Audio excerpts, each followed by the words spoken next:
Hello students, welcome to my channel easy learning accounts.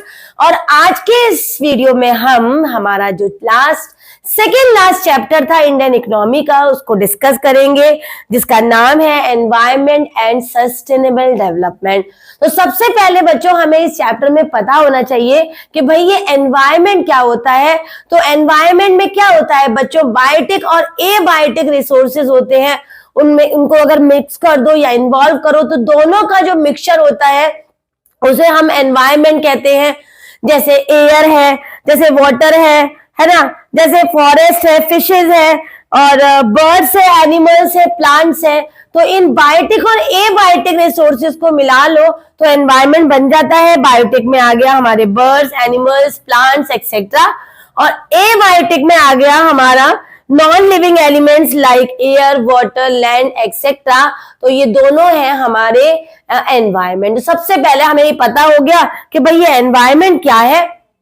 अब क्या क्या रिसोर्सेज होते हैं एनवायरनमेंट में, ये हमें डिस्कस कर लिया। अब चलते हैं फंक्शंस ऑफ एनवायरनमेंट।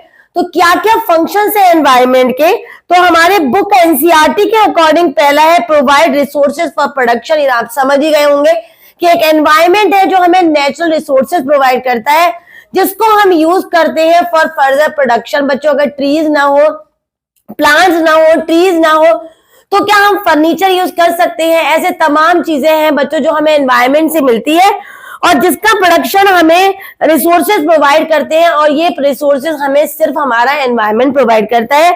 दूसरा है एसिमिलेट्स वेस्ट, जितने भी हमारे वेस्ट हैं उनको एब्जॉर्ब करता है। ये भी हमारा एक एनवायरनमेंट का फंक्शन होता है। तीसरा है बेटा हमारा एनवायरनमेंट सस्टेन्स लाइफ, हमारी लाइफ को सस्टेन करता है एनवायरनमेंट है। तो हमें बच्चों तमाम गैसेस जो हमें जरूरत है, इनहेल एक्सहेल, उन सब को प्रॉपर तरीके से एक प्रोवाइड करता है हमारा एनवायरनमेंट।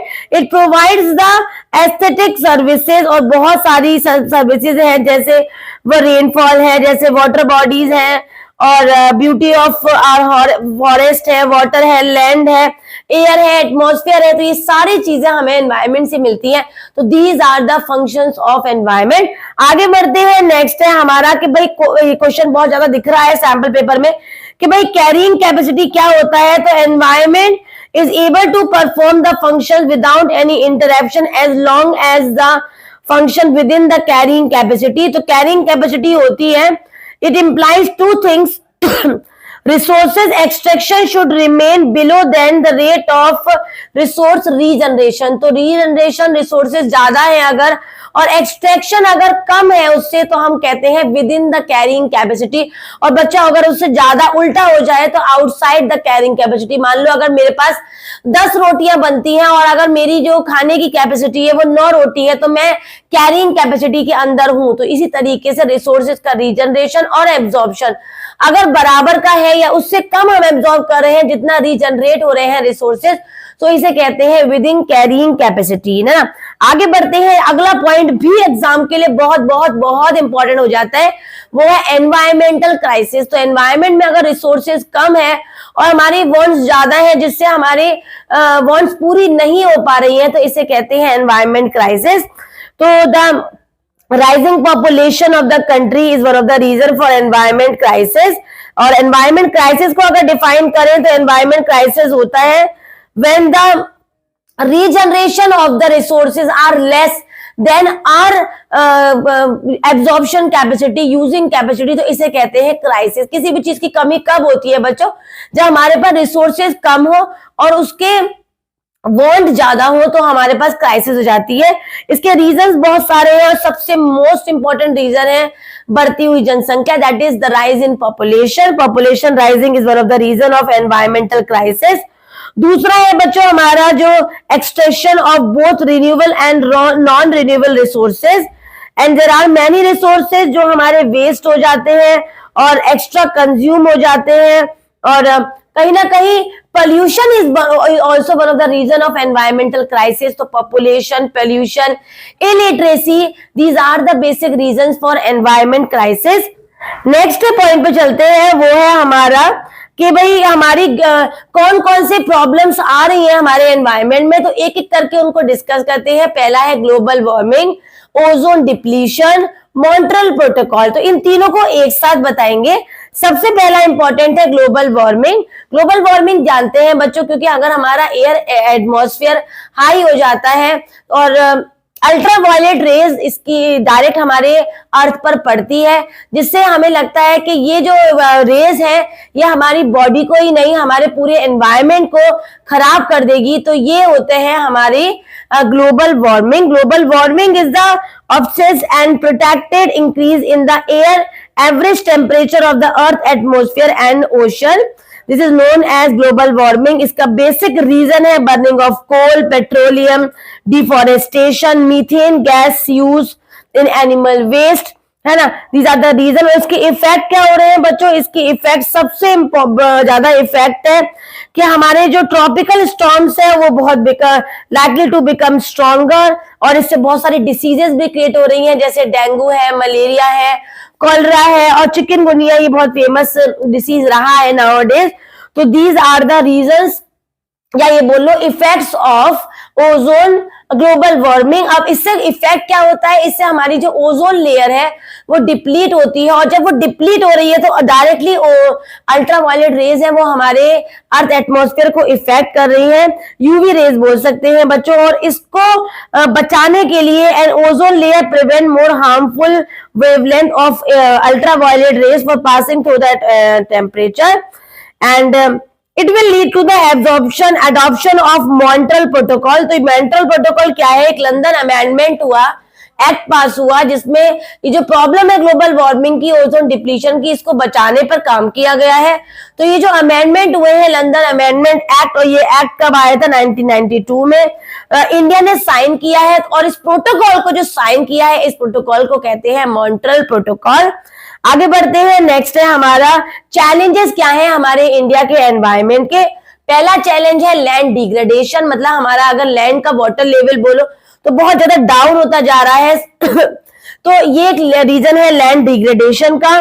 दूसरा है बच्चों हमारे इसके कॉजेज है लॉस ऑफ वेजिटेशन और unsustainable fuel, improper crop rotation, deforestation तो आप समझ ही गए होंगे, ज्यादा से ज्यादा पेड़ काटना, पेड़ कम होना हमारे देश में, जिससे हमारे एनवायरनमेंट पे बहुत असर पड़ता है बच्चों।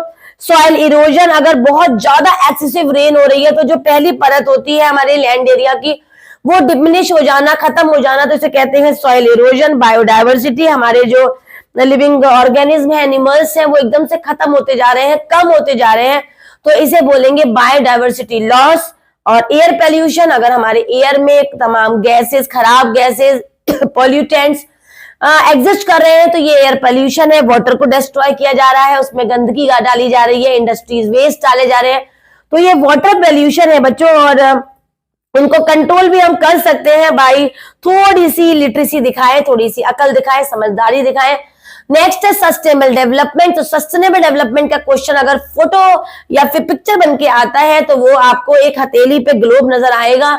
अगर डिफॉरेस्टेशन आता है तो पेड़ बहुत कटते हुए नजर आएंगे। अगर आपको नजर आता है ग्लोबल वार्मिंग, तो ग्लोबल वार्मिंग में हो सकता है आपके सामने एक टाइम वॉच नजर आए जिसमें ऊपर की साइड ग्लोब्स वगैरह, ओशंस वगैरह और लैंड एरिया ये सब दिखाएं, तो ग्लोबल वार्मिंग भी आपको दिख सकता है। बहुत एक्सेसिव रेन हो रही है और वो लैंड एरिया पे गिर रही है तो वो सॉइल इरोजन भी हो सकता है।